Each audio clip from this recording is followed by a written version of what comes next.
तर चंद्रपूर महापालिकेमधला तिढा सुटला। काँग्रेसचाच धानोरकर गटाला चंद्रपूरचं महापौर पद मिळणार आहे।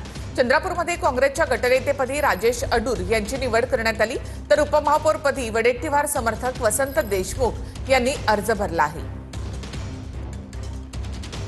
या संदर्भात दिलेला आदरणीय के.सी. वेणुगोपाल यांच्याकडे बैठक झाली।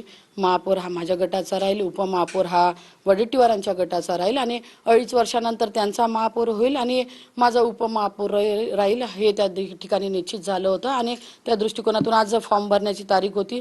महापौरसाठी मी नामांकन अर्ज दाखल केले, उपमहापौरसाठी त्यांनी नामांकन अर्ज। पहिल्या 2.5 वर्ष तुमच्याकडे असणार आहे महापौरपद? पहिल्या 2.5 वर्ष आमच्या गटाकडे राहील किंवा त्यांच्या गटाकडे राहील असं नाही, म्हणजे वाटेला जरी गेलं असलं तरी निवडून आलेले सदस्य सगळे आमचे आहे। भारतीय राष्ट्रीय काँग्रेस पक्षाकडे पहिला महापौर पद राहील।